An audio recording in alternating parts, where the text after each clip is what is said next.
সবাইকে ধন্যবাদ আমার ভিডিও ব্লগ দেখার জন্য। আজকে যে বিষয় নিয়ে কথা বলবো, বিস্তারিত অনেক বিষয় নিয়ে কথা বলবো। আজকে মূলত আমাদের বর্তমান সরকারের প্রশংসা নিয়েই কথা বলবো। তারা যে প্রশংসনীয় অনবদ্য কিছু কাজ করছে, যা বিগত সরকারগুলো এবং সামনের যে সরকার নির্বাচিত হয়ে আসবে, তাদের জন্য অবশ্যই অনুকরণীয়। আমাদের মহামান্য প্রধান উপদেষ্টা দেশ ও বিদেশে সুনামের সাথে আমাদের দেশকে প্রতিনিধিত্ব করে যাচ্ছেন। তিনি নিয়মিতভাবেই দেশের বাইরে সফর করতেছে, বিভিন্ন বিখ্যাত দেশগুলোতে। বিগত 10 মাসে তিনি 11টির মতো সফর করেছেন। রাষ্ট্রীয় সফর বলেই আমরা জানি। আশা করি এগুলো রাষ্ট্রীয় সফরই হবে এবং সেগুলোর মাধ্যমে তিনি বিভিন্ন পুরস্কার লাভ করেছেন, যা আমাদের জাতি হিসেবে গর্বিত এবং আরও আরও আমাদেরকে গর্বিত এবং খুবই উৎফুল্ল করেছে। এবং আমরা যে এমন একজন স্বাধীন চেতা এবং নির্ভীক এবং মিষ্টভাষী সদা হাস্য একজন দেশনায়ক পেয়েছি, সেটা আমাদের চরম ভাগ্য গুণেই আমরা লাভ করেছি। এবং তিনি দায়িত্ব গ্রহণ করার জন্য আমরা সাধারণ মানুষ তার কাছে অবশ্যই কৃতার্থ। এবং আমরা কামনা করি মহান আল্লাহ তাআলা তাকে শতায়ু দান করুক এবং তিনি আমাদের দেশকে আগামী দিনে নেতৃত্ব দান করুক। তবে নেতৃত্ব দান করার জন্য অবশ্যই প্রথাগতভাবে যেভাবে আসলে ক্ষমতায় আসা যায়, সেইভাবে আসার চেষ্টা উনি করবেন।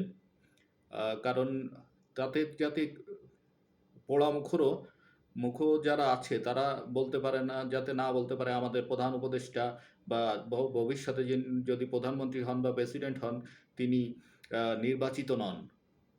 এই ধরনের বিষয়গুলো যাতে প্রশ্ন তোলার কেউ সুযোগ না পায়, আমরা সেই কামনাই করি।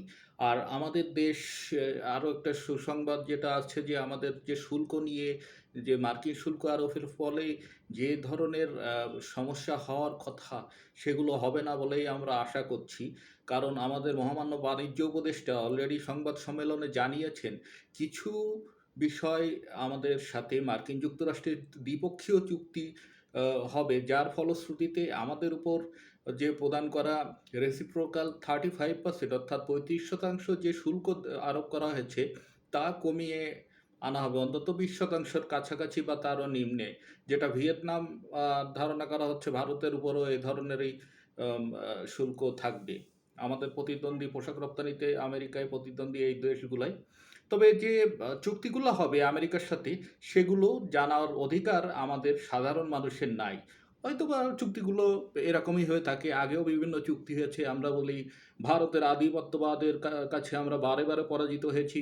বিগত স্বৈরাচারী সরকার আমাদেরকে ভারতের নাগপাশে সমর্পিত করেছে।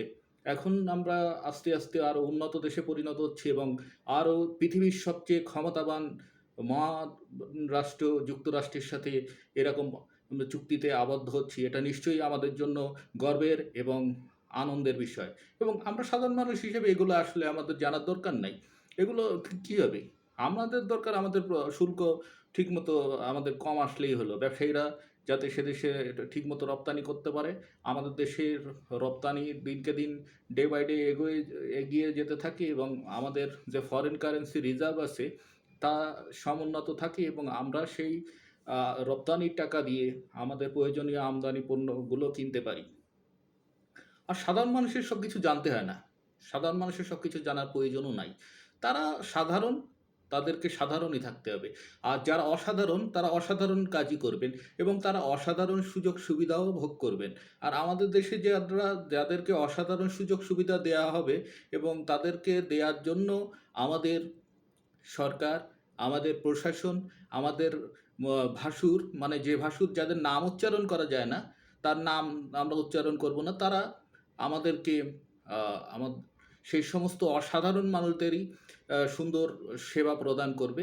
বাট সাধারণরা ডাকাতির শিকার হবে, খুনের শিকার হবে, ধর্ষণের শিকার হবে। আইন অঙ্গনে বিচারের জন্য তাদেরকে বছরের পর বছর অপেক্ষা করা লাগবে, কিন্তু সুবিচার নামক বস্তুটা তাদের নিকট কখনো হাজির হবে না। সেই প্রতীক্ষায় থাকতে হবে।